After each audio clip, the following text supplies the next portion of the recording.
our topic this morning is called Our Human Potential. Here's a picture of Kermit and the rainbow connection to remind you of that.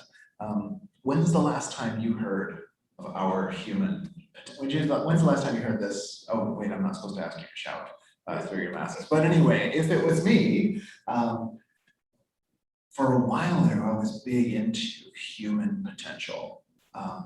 I mean, you know me by now, but back in so for me it's like the mid 90s, but the books I was reading were from the late 70s. And then some of them from the 90s as well. I read Michael Murphy, who was the guy whose parents gave him the Esalen Institute land.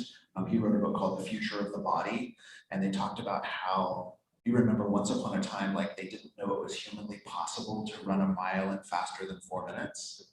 And then the first cat who did that, right after that, everybody started breaking the 4-minute mile. It was like super cool. And so and they had a few other examples in there, but it brings up this question of like, whoa, what really is our potential? Wow. And so as you know, mostly in the 70s, not quite yet in the 60s yet, it was still catching on, but you know, they sort of graduated from LSD into, I mean, there was still plenty of LSD going on, but into like, well, but what if we could do this with breathing, man? Okay, that was pretty fun, but what if we did that in a hot tub? You know, people are like, oh, I released all my birth trauma. Now I'm really gonna get my human potential, right? I mean, it's kind of, people are still doing that. And there's some cool stuff. There's some cool research that comes out of this work on what's our human potential. Okay, but that's not what I really want to talk to you about today. That's not exactly the human potential that I want to talk to you about today, because I mean, that's cool. But if you don't have a hot tub and like the hookup for that high grade, whatever they were dosing on before the breath work, you know, then maybe that doesn't apply to you. But what does apply to you are aspects of our very UU topic called the inherent worth and dignity of every person. And this is an aspect of human potential that I'd like to discuss with you today. Okay, so we speak of our principle number 1, in case you are new to this Unitarian Universalist thing. Principle number 1 is the respect for the inherent worth and dignity in every person, or some even say in every being. And it sounds so great. And then a little bit like in the post-2016-ish era, then some people have wondered directly to me, are you sure it's in every person, this inherent worth? I mean, how do we uncover these inherent qualities? So I think it's good to dive a little deeper. It comes from our universalist ancestors of our tradition. So our living tradition, its name comes from 2 forward-thinking Christian groups, the Unitarians and the Universalists. And what differentiated the Universalists from most other groups of Christians is that they did not believe in eternal suffering. They believed in universal salvation. So like instead of original sin, they believed in original goodness. When we think about it that way, okay, it starts to make a little sense, but I want to dig into it just a little bit.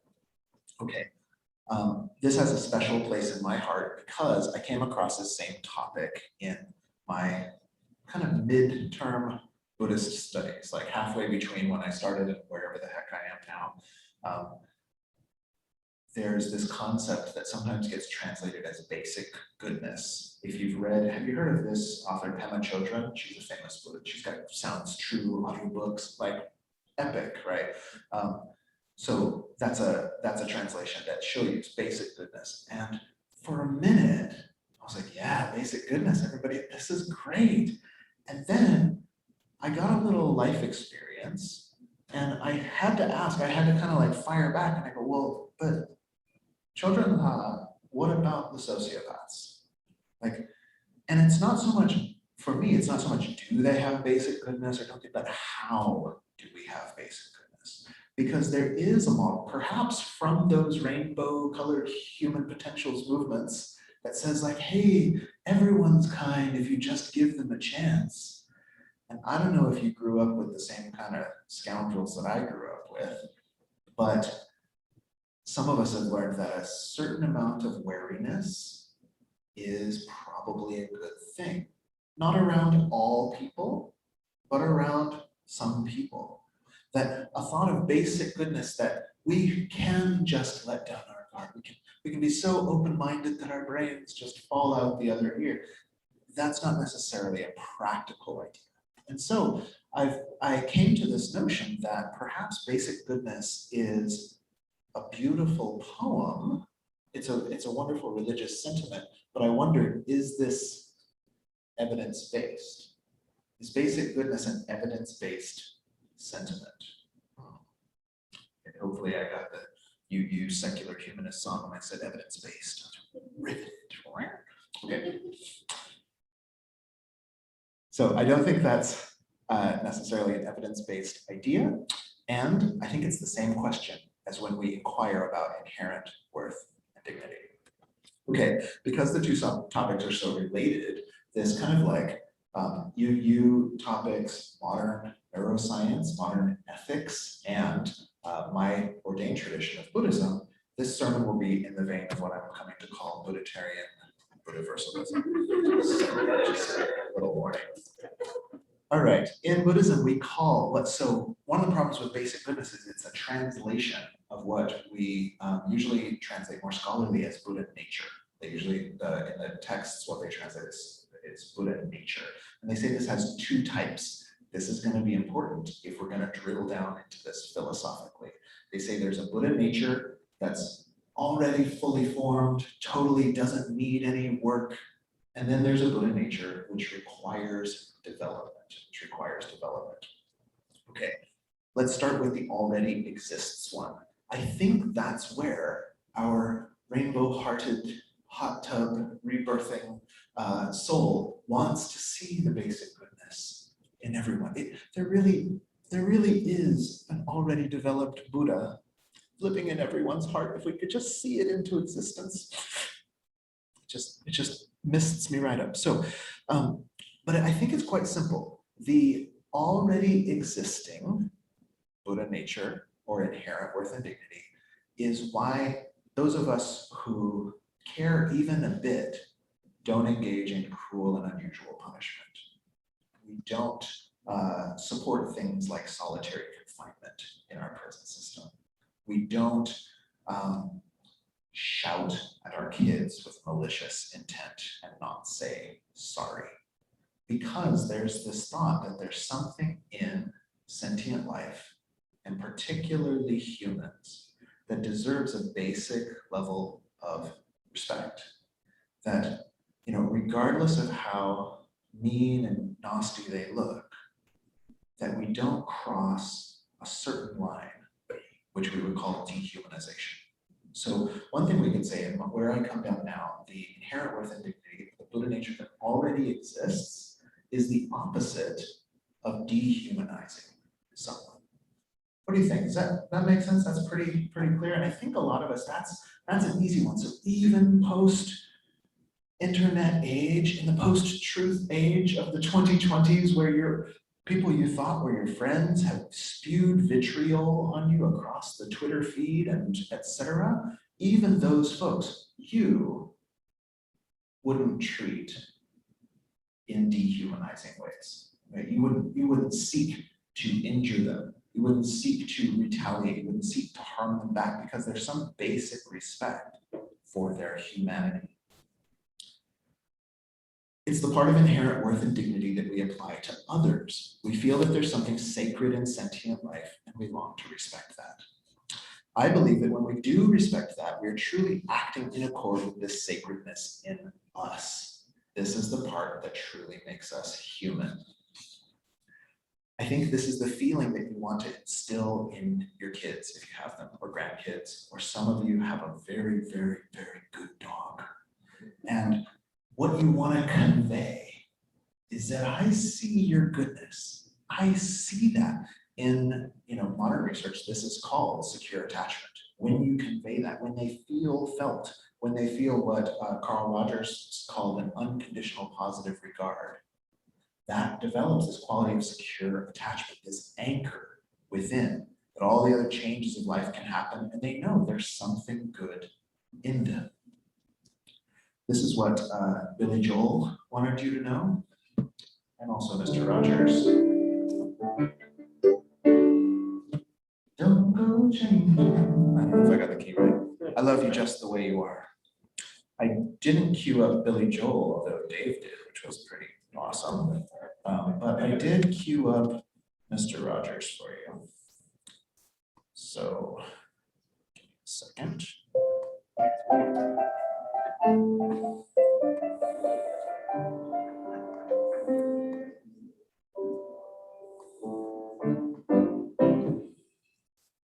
me see if I can get this to even make sound for you on the TV. Hi, welcome.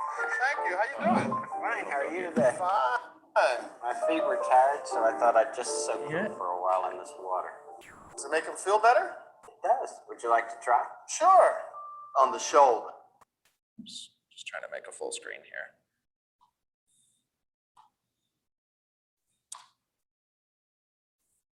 Here we go.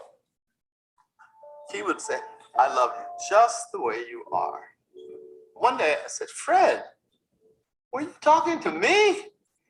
And he looked at me and he said, yes. I've been talking to you for 2 years. You finally heard me today. And I just collapsed into his arms. I started crying. That's when I knew that I loved him. There are many ways to say I love you. There are many ways to say I care about. No man had ever told me that he loved me like that. I needed to hear it all my life. My dad never told me. My stepfather never told me. So, from then on, he became my surrogate father. I'm so proud of you, Francois. Oh, thank you, Fred. Can I help you here?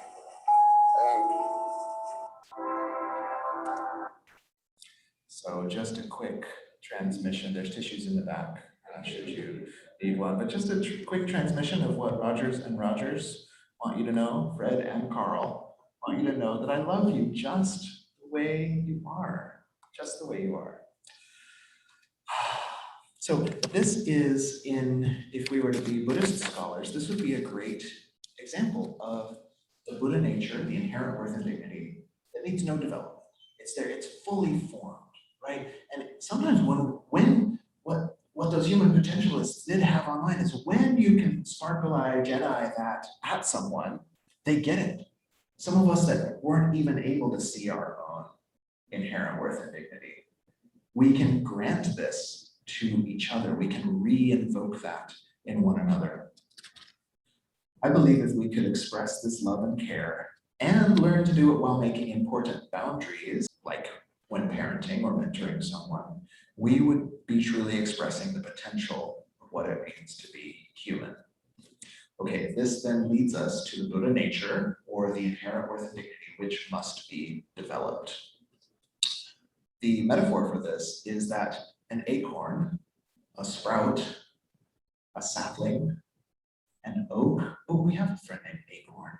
An acorn, that one too, a sprout, a sapling, and an oak are all oak, but they're not all a fully realized oak tree. Just so they say each one of us are all humans, but maybe we could say we're not all humane. And in this tradition, they would say we haven't fully come into our inheritance of our inherent worth and dignity. I know the etymology is not the same on inherent. It works pretty good in a sentence. So we can grant this humanization, we can grant this loving, this seeing that just like you're beautiful just the way you are, we can grant that universal salvation like our universalist ancestors from our hearts, but not all of us have matured the capacity to do that yet. As I hope to demonstrate, I believe that is our human inheritance. That's our real human potential. The inspiration for this inquiry in this service today came from an insight I had. I think I had it actually mid-talk here. My brain went, and then I forgot what I was supposed to say because it was wow. So the thought was, the leaders of the founders of the world's great religions, right? Like, oh, I like Jesus myself. I think he's a cool guy. The Buddha, Obvi, Lao Tzu, dig in on Lao Tzu. The homie who wrote Proverbs, I forget who was supposed to write, I think maybe that's a number of writers, you know. Anyway, all kinds of cool stuff. And my thought was, what was my thought? Where'd it go? Yes.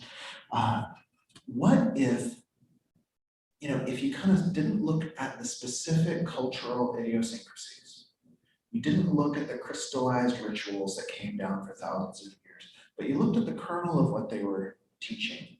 What if it was a teaching about how to actually realize what's possible for us as humans?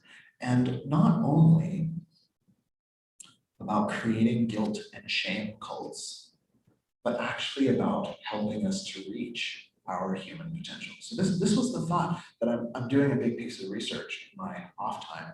Like, what if the world's great traditions, if the point was never to create cults of guilt and shame, but the point was actually to point to something that was the fulfillment of what it means to be human.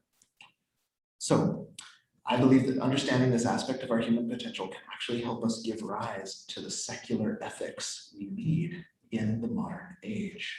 One not based on religious musings, but on evidence about what it means to be human. So I'd like to offer you the heart of this sermon, 3 points of evidence for your human potential.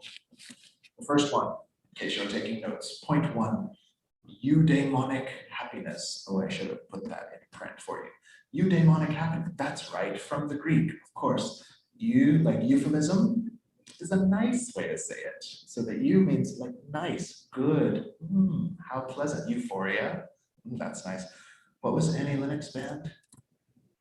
The Eurythmics, that's right, sound good rhythm. That wasn't, but whatever. And then daemon, not Matt, although he seems pretty good to some of us in that Born Ultimatum, I don't know, pretty cool. But means like, it's like your higher spirit, or like the mentor aspect of your soul or something like that. So eudaimonic happiness, they say, is the happiness that comes from feeling you have a deeper purpose in life. Like the happiness Albert is experiencing right now as the sound guy. The happiness Katie's experiencing right now as the tech host. The happiness Mark is experiencing right now as the service associate. And of course, Dave and Dave as your music director and I as your minister, all feeling very purposeful, like we're doing something good, something that contributes to the vision of the world we'd like to see. This creates a particular kind of bliss, does it not? Like when you know, like when you drove your kid to soccer practice and you didn't want to, and then they were so happy and sweaty and muddy, and that was a whole nother chore. And the chore part wasn't fun at all. One author on parenting titled her book, All Joy and No Fun. And I think they were talking about eudaimonic happiness, right? The happiness that knows you're doing something epic. A lot of research shows that hedonic happiness, the one that comes from not having to wash your kids' muddy soccer clothes, not having to wash the dog that just jumped in a swamp. It's the happiness that comes from just eating a chocolate chip cookie instead, or some of you weirdos who want walnut and raisin, whatever. I like them both. Give me one of each, please. Peanut butter too. That happiness, hedonic happiness, research actually shows that eudaimonic happiness makes a bigger dent. Like if you wanted to know how to have a fulfilling life, you would fill it with those experiences of meaning, and you'd find you didn't even miss the cookies, right? You do need to do a workout 3 times a week, and you need to drink 8 cups of water, and we need to do all of this kind of stuff. But if we do that to fuel the expression of our values, we are much happier than the people who have, well, like I have Netflix and a Disney Plus and an Amazon Prime. There's nothing on. Oh, I'm so bummed. Like there's nothing except for Wednesday, the Marvel channel, 1.5 hour a week. And so I better be filling myself with purpose because there's nothing on, man, right now. Ted Lasso. Ted Okay, Lasso. I've been hearing it's good, okay. And I hear it's good because it's wholesome. It's eudaimonic. It's eudaimonic happiness. If you watch Ted Lasso, pay me for that product placement. So this is point number one about our human potential. If we want to grow to our potential for happiness, it actually comes from this expression of goodness. So we're not being good because we're supposed to, because the big kids are going to guilt you, if not because you're going to smoking or non-smoking after you die and oh, it was smoking, not oh, that I won't do that joke right now. Sorry, and the sensors are going off in my mind. What if it wasn't about that, but it was actually about fulfilling the best life possible? Like when Jesus says, what greater love is there than this, than to lay down one's life for one's friends? What if he wasn't saying, as it was interpreted, better be ready to give your life for the cause? And more like, what if your heart was so open that you had this bliss of caring for others with everything in you? This might be pointing toward our human potential. There's plenty of research about this. I picked some off the top of my head, such as when we're experiencing compassion, our stress response goes down. So if you wanted to drop your stress response right now, just think about, like, imagine you could pray away the pain of someone near you. Just that imagination in research makes your cortisol levels drop. Whoa! Pain tolerance goes up. If you wanted to deal with maybe your chronic pain is what's stressing you out, like finding a way to wake up that heart actually makes the subjective experience go down. Immune system goes up when we're feeling compassionate. It's as if we were built to care. It's as if when we're caring, we are most optimized. So we're not only the most happy, we work the best too. Yeah, Max. Save it for the third, buddy. Okay. There's a growing field of research that shows having a crystallized sense of self, what do they call this? The default mode network in your brain is actually a big part of ongoing depression and anxiety, is having a sense of me that is depressed or anxious. And interventions like walking in nature with a friend diminish that default mode network. Like you forget about me and you're just there with the trees and your buddy. And these things actually reduce anxiety and depression. Really cool. So what the advertisers have told me is going to make me happy. Okay, this is my only big counterculture moment here. What the advertisers have told me is going to make me happy. Hey, you sit at home and get a new TV channel and eat the type of cookie you want, is much less effective than going out and loving someone else. Super weird. So it's not about y'all should go and love others.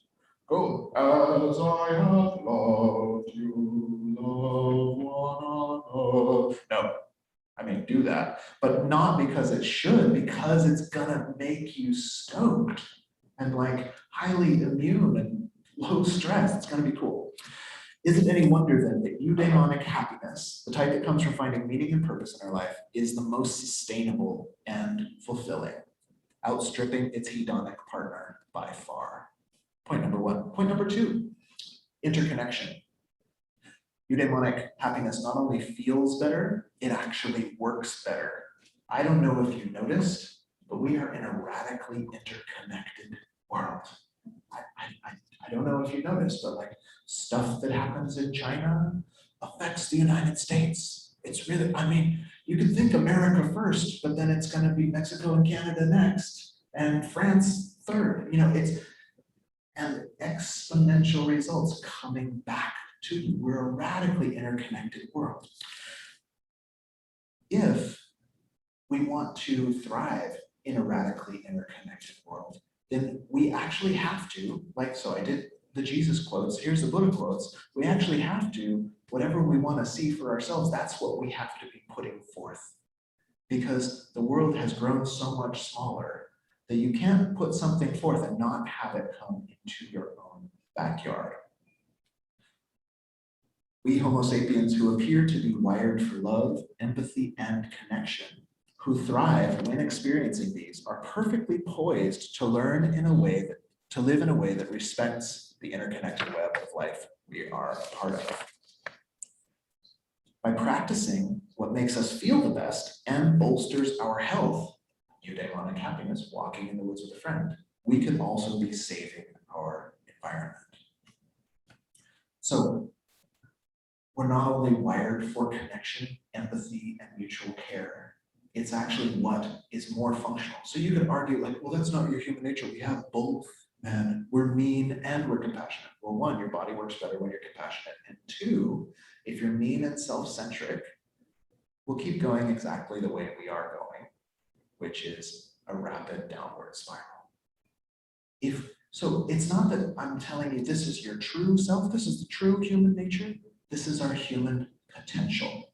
And if we activate this human potential, we could all learn to thrive together. Okay, the last one, of course, I have to bring up meditative states because there are spiritual athletes in the world. You might be asking me, okay, Reverend Fajan, that's great, but what if we don't get everyone online? What if I'm over here compassionate all on my own? Well, then you're gonna be low stress and higher pain tolerance and feel a deep sense of meaning and purpose, and that's gonna ripple out into the interconnected web. But even with that, there are spiritual athletes in the world who have shown that our human mind is this totally malleable and amazing thing. This is the evidence-based part of our human potential. These high-grade practitioners, you put them in an fMRI machine, and they show them images that like everybody else's brain goes like cringe and disgust, and their brain only generates compassion. And actually the brain signals what the left temporal gyrosite, something like that. The part that is the subjective experience of happiness and bliss lights up, not like they're happy to see these images of suffering, it lights up with the compassion. This hasn't been shown yet to be easily attainable by all of us humans. But what I wonder is if that's possible with mind training, then wouldn't the goal of a good society be to facilitate the awakening of that type of potential, human potential in all of its members? If we have the capacity that no matter what happens, to have a brain and a mind that's stable, generating love for others, doesn't it behoove us, minister word, doesn't it behoove us to make that potential a reality? In conclusion, I've come to believe that the Buddha, Jesus, and other great teachers didn't just want us to be good, they wanted us to be happy. We must realize that our basic goodness, our capacity for calm and love in the face of all circumstances is a potential in us, but it's not yet fully developed. By knowing of this potential, the work of any good society is to take the nourishment of this inherent worth and dignity as its chief concern. Not only because this is altruistic and going to fulfill our own happiness by enacting our dignity, but also because this is how we will survive. So what do? You can meditate and cultivate compassion. I'll be offering a meditation course starting again in October. Talk to me about that. And when you engage in altruism, you can realize that you're giving yourself a gift, not giving yourself a chore or a punishment. And then you can spread the word that people don't know about this potential that lives in us as humans. We can either be dragged kicking and screaming toward our human potential, or we can swim with the current and work toward it consciously. Nature herself seems to be trying to actualize this potential in us. So on those days when you feel worn down, like you can't even with humanity anymore, you can at least recognize that when you act in altruistic and compassionate ways, you're following the way of nature, the great play is going on, and you are contributing a verse. This is just a little talk today about our human potential. With that, let's rise. We can look in each other's eyes. We'll sing it. Well, here we'll sing a song about it.